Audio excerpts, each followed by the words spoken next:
여러분 오늘도 안녕하십시오. 이신근TV에 찾아와 주셔서 반갑고 고맙고 또 여러분이 함께 해주셔서 행복도 합니다.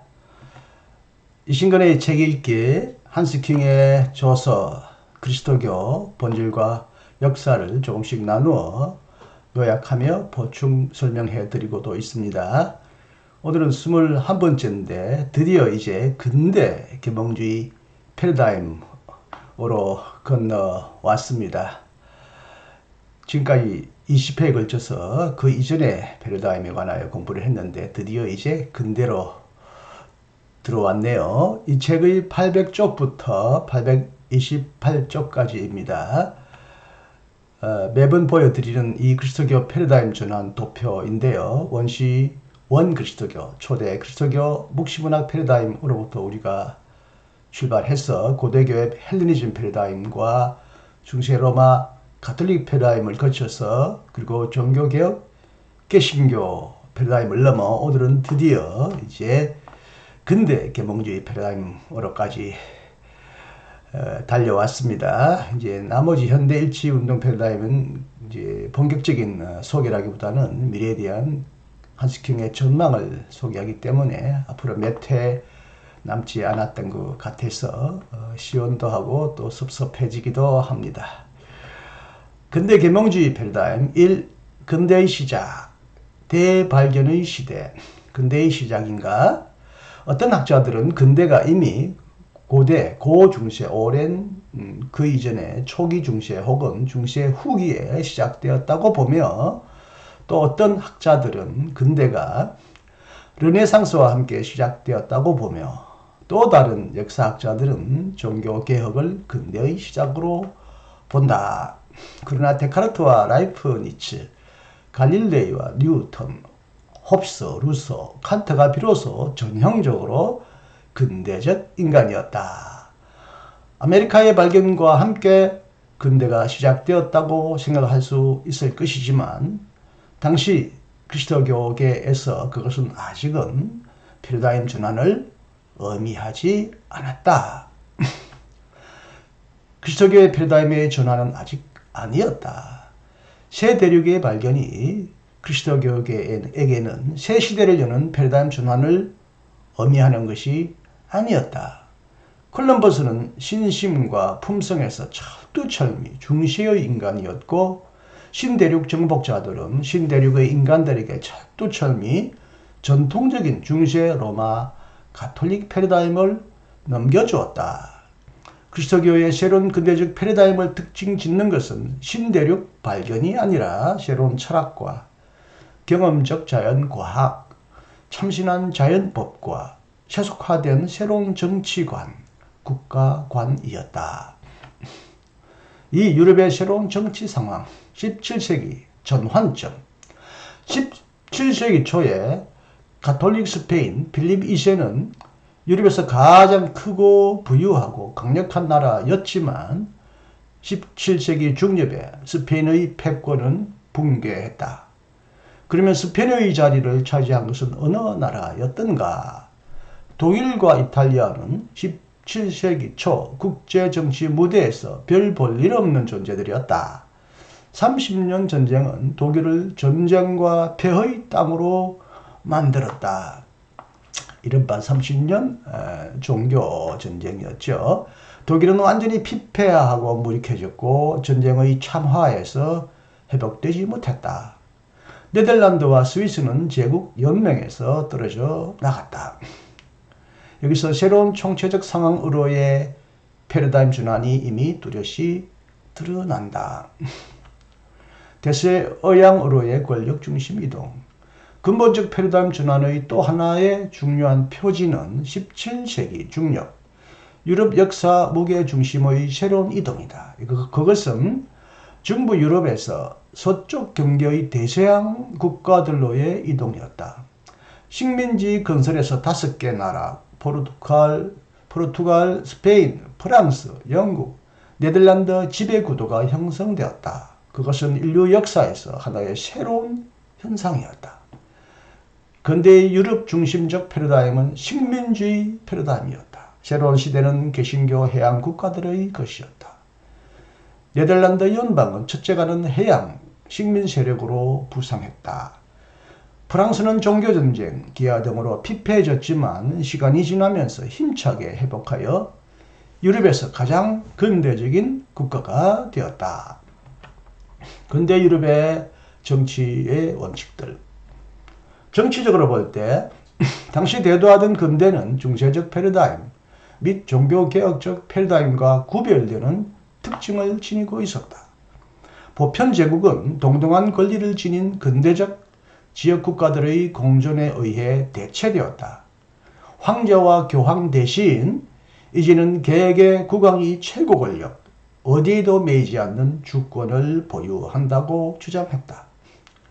장보댕은 군주국가를 국가 주권의 화신으로 제시했고 토마스 홉스는 절대 군주제 국가를 옹호했다. 정치적 서열에서 이제는 갈수록 종교 대신 국가가 첫 자리를 차지하게 되었다. 병파적 관심사와 윤리적 성찰의 자리에 이제는 이성과 니콜로 마키아벨리가 토대를 놓은 정치의 자율성에 대한 강조가 들어섰다. 국가의 번영, 즉 국가 권력의 보존과 확장은 국가적 행위의 척도와 원칙이 되어야 한다. 근대의 중요한 특징의 하나는 유럽의 패권을 차지하기 위한 국가들 간의 전쟁이었다. 근대적 권력국가 루이 14세 지번국가다라는 유명한 말을 루이 14세가 실제로 했던 것 같지는 않지만 그는 그러한 원칙에 따라 행동했다. 루이의 권리 주장은 그의 초인간적인 지경에까지 극단화되었다. 한 분 하나님 아래 한 분 그리스도, 그 아래 하나의 신앙, 그 아래 한 사람의 교황이라는 이 서열 계급 구조가 이제 한 분의 하나님 아래 한 분 그리스도, 아래 하나의 법, 아래 한 사람인 국왕으로 바뀌었다. 시간이 흐르면서 프랑스는 유럽의 선도적 문화국가로 부상했다. 루이에게는 근대화, 중앙 집권화, 관료주의화 못지않게 군주 역할의 세련화, 신성화, 카리스마화도 중요했다. 루이의 몰락은 1680년대에 시작되었고 30년 전쟁에서 결정적인 것이 되었다. 루이 15세와 16세는 지탱이 어려워진 사회 구조를 변화시킬 능력이 없었다. 이것은 대혁명, 프랑스 혁명 발발의 주요 원인이 되었다.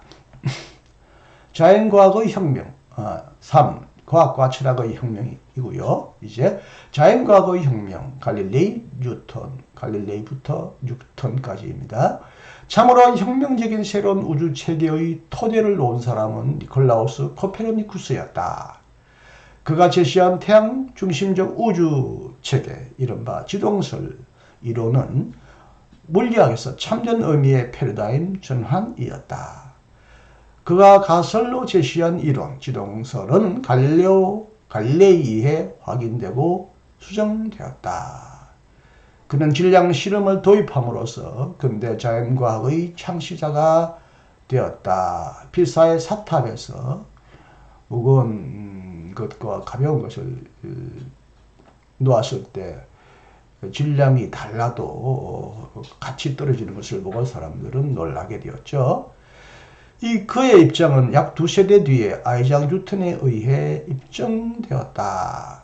뉴턴은 부정할 수 없는 새로운 우주 체계를 조리 있게 제시했다. 그는 갈릴레이를 뒤이어 정밀 자연과학의 두 번째 창시자와 고전적 이론 물리학의 창시자가 되었다. 뉴턴 하면 우리는 만유 인류 법칙을 생각하죠. 만유 인력 법칙을 발견하기 전에는 발음이 이렇게 잘 안 되죠.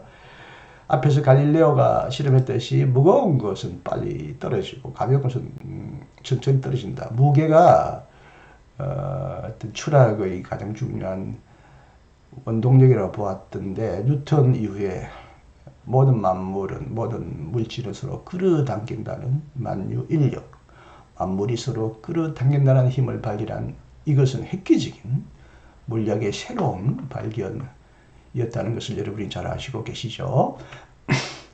성서의 세계상을 공박하는 것은 자연과학과 철학만이 아니다. 계몽주의 이래 역사 비판적 방법론을 사용하는 성서학이 생겨났다. 역사 비판적 방법론의 등장이 또한 근대 계몽주의 그리고 근대 신학의 하나의 새로운 출발점이 되었습니다. 역사 비판적 방법론이 불러일으킨 충격은 미국에서 훨씬 컸으나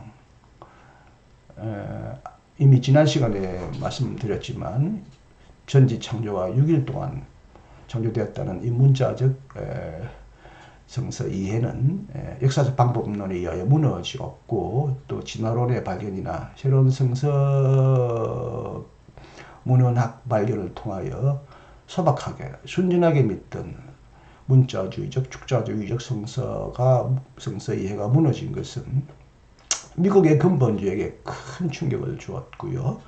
유럽은 그런대로 서서히 그 발견이 이해되고 비판되면서 준비가 되어 있었던 것이라고 킹은 말합니다. 미국에서의 충격이 훨씬 컸다. 근본주의는 현대 자연과학과 철학 그리고 성서 주석학에 대한 방어와 공격의 산물이다. 현대의 위협에 맞서서 성서의 축자 영감과 무류성을 지켜내고자 한다. 수세에 몰린 근본주의자들은 로마와 교황 지상주의만이 아니라 진화론, 자유주의, 세속주의에 대해서도 저항했다. 1920년대 미국 근본주의자들은 자유주의자 예컨대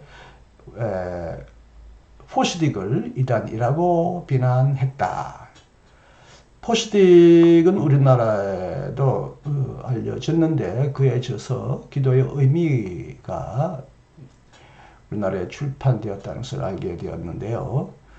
뭐 자유주의자든 이단이든 그들도 기도를 하죠. 기도의 의미가 다를 것입니다. 여튼 이들도 기도를 하는 사람이라는 의미에서 이단 자유주의자라고 낙인 찍힌 포스딕의 기도에 관한 책서가 한국에 출판된 것은 참으로 의미심장하고 흥미롭습니다. 교회 대응, 종교 재판. 이 새로운 우주상의 교회는 어떻게 대응했던가? 종교는 지극히 완고한 세력이 되었고 가톨릭 교회는 지성적인 상호 이해, 분발, 소화에 힘쓰는 대신 검열, 금서 목록, 종교 재판에 의존하는 제도가 되어버렸다. 1600년 코페르니쿠스의 우주 모델을 범신론적인 신플라톤주의적, 신비주의적 르네상스 신심과 결합시켰던 지오르다노 브루노는 로마에서 화형을 당했고 이제 최근에 근대에 이르러서 로마는 이 화형에 대하여 사과를 하고 또 이 브루노를 기념하는 동상을 그의 추종자들이 세웠는데요. 이건 상징적으로 굉장히 완고한 교회가 가톨릭 교회가 과학자를 박해한 하나의 전형적인 하나의 예로 늘 인용되고 있죠.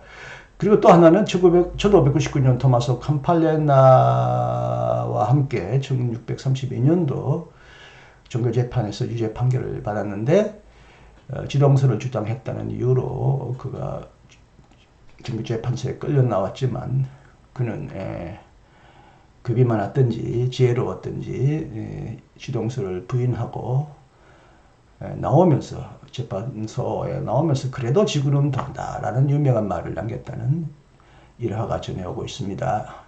이러자 이제 자연과학자들은 교회를 떠났고 자연과학과 표준 신학 간에 정통신학이라고 할까요? 정통신학 간에 끊임없는 충돌이 시작되었다. 철학의 혁명 데카르트. 근대 철학은 데카르트와 함께 시작되었다고 말하는 것은 전혀 과장이 아니다. 데카르트의 철학은 새로운 방법론의 철학이었다. 의심스러운 것은 모두 배제하는 수학의 확실성이 자연과학의 새로운 시대의 새로운 인식의 이상이 되어야 한다. 데카르트라는 이름은 개개인에 의한 철학과 인간의 알매의 근본적이고 새로운 토대 확립을 표상한다. 나는 생각한다. 그러므로 존재한다. 코기토 에르고 숨. 나는 의심하고 의심해도 모든 것을 의심해도 의심한다는 것을 의심할 수 없다. 이 의심한다는 나의 이 의심, 나의 생각, 이것은 나의 존재를 증명한다. 이런 얘기를 했다고 알죠. 전해졌죠. 이 생각한다는 것이 자신이 존재하는 사실이 모든 확실성의 토대이다. 생각함으로써 입증되는 자신의 존재야말로 모든 사실, 모든 진리를 검증하는 확실성의 토대. 그래서 근대 철학의 이 아버지로 데카르트를 사람들은 거론합니다. 그는 외적인 것과 정신적인 것을 첨예하게 구별함으로써 근대 관념론의 주관과 객관의 대립, 인간과 자연의 대립의 토대를 놓았다. 물질과 정신의 철저한 구별이죠. 물질은 연장 가능하다. 뭐 이런 얘기를 하고 정신은 연장이 가능하지 않다. 그렇게 물질과 정신을 철저히 구분했고요. 인간의 뇌에서 물질과 정신이 하나가 연결되는 부분이 송과 선, 소나무, 과일과 같은 그런 생긴 그 부분에서 정신과 물질이 서로 다르지만 서로 만난다라는, 요즘 보면 굉장히 전근대적이고 비과학적인 이론이지만 자원의 물질과 정신을 또한 철저히 대립시켰습니다. 그와 더불어 서구의 의식은 새 시대를 여는 전환점에 도달했다. 본원적인 확실성의 장소가 이제 하나님이 아니라 인간이라는 것, 인간에게로 확실성의 근거가 옮겨왔다. 하나님의 존재 증명과 반증 둘 다 가능하다라고 칸트가 주장했다는 거죠. 대륙의 이성론과 흔히 합리론이라고 하죠. 유럽 대륙의 합리론과 영국의 경험론이 천착해 들어온 것들이 임마누엘 칸트에게서 처음으로 위대한 경험적 이성적 종합에 이르렀다. 합리론과 경험론의 종합이다. 인식론의 출발점은 인간의 오성이다. 페어스탄트라고 독일말로 그러고요. 페어스탄트는 페어스텐, 이해한다의 명사요. 페어스탄트. 그 다음에 이성이라고 하는 것은 또한 페어눈프트라고 합니다. 페어눈프트의 어원은 모르겠습니다. 하여튼 칸트는 오성과 이성을 구분했고요. 그 다음에 이제 감성도 구분했죠. 오성은 감성과 함께 어떤 감각적인 물질, 외계의 어떤 경험, 자료와 함께 능동적으로 자신의 순수한 형상, 범주를 감각적으로 주어져 있는 것에 부과함으로써 비로소 인식의 대상을 정립한다. 인간은 백지처럼 아무것도 아니고 외부로부터 들어오는 어떤 경험, 객관적인 물질로부터 마치 사진을 찍듯이 그렇게 받아들이는 것도 아니고, 또 인간이 물질과 외계와 상관없이 추상적으로 선험적으로 사물을 경험, 인식하는 것이 아니라 외계에서부터 감각적으로 들어오는 것에 정신이 어떤 범주, 형상을 부여하여 인식을 한다. 이런 이론을 그의 순수이성 비판에서 정립했죠. 실제 전체는 이런 방식으로 인간 전체로부터 정립된다. 그렇다면 칸트는 하나님을 부정했던가? 이성이 인식하지 못하는 것도 존재할 수 있다. 이성이 존재하지 못하는 것도 있을 수 있다. 나는 신앙의 자리를 마련해 주기 위하여 알물, 지식을, 인식을 포기해야 했다라고 순수이성 비판 2판의 서문에서 썼다고 합니다. 신앙은 칸트에게도 마음의 진리, 양심의 진리였다. 그거는 이성의, 두뇌의 진리가 아니라 마음의 진리다. 양심의 진리다. 칸트는 이성의 전능에 엄격한 한계를 설정했고 신앙에 대해서도 그렇게 했다. 과학적인 혹은 합리적인 이성에 의한 하나님의 존재 증명은 가능하지 않다. 시간과 공간에 매여있지 않은, 따라서 성찰의 대상이 되지 않는 하나님의 존재에 관해서는 과학적인 인식을 얻을 수 없고 성찰에 의존하는 판단도 내릴 수 없다. 그러면 어찌해야 하는가? 칸트는 하나님의 인식에 관한 문제에서 이론적 이성이 아니라 인간의 행동으로 표현되는 실천적 이성에 호소한다.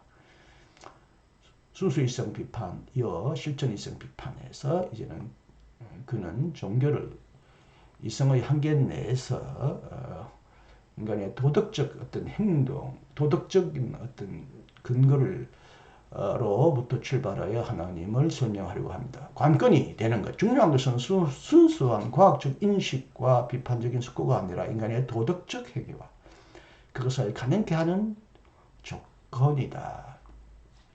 관건이 되는 것은 그저 존재가 아니라 당위, 도덕적인 당위죠. 뭐 해야 한다. 과학이 아니라 도덕이다. 하나님은 도덕과 행복의 가능성의 조건이다. 칸트는 하나님을 최고의 도덕적 존재요 세계의 창시자로 상정했다. 상정했다는 말이 좀 애매한 표현인데 요청했다고 합니다. 흔히 인간의 도덕적 양심의 명령에 근거하여 인간의 영혼의 불멸, 하나님의 존재를 요청했다고 해서 흔히 요청적 유실론이라고 합니다. 자연과학의 혁명, 갈릴리로부터 뉴턴에 이르기까지 자연과학의 혁명과 철학의 혁명, 데카르트로부터 칸트까지 이르는 철학의 혁명은 오랫동안 교회의 권위가 지배하는 유럽 사회에 엄청난 영향을 끼쳤다. 이 혁명은 문화혁명과 정치적 혁명도 불러일으켰다. 네, 근대 계몽주의 패러다임이 언제 어떻게 시작되었는지 간단하게 요약해 보았습니다. 몇 번 더 근대 계몽주의 패러다임을 여러분에게 소개할 예정입니다. 끝까지 함께 해주시기를 바라고요. 오늘도 행복하시고 건강하십시오. 감사합니다. 이신근이었습니다.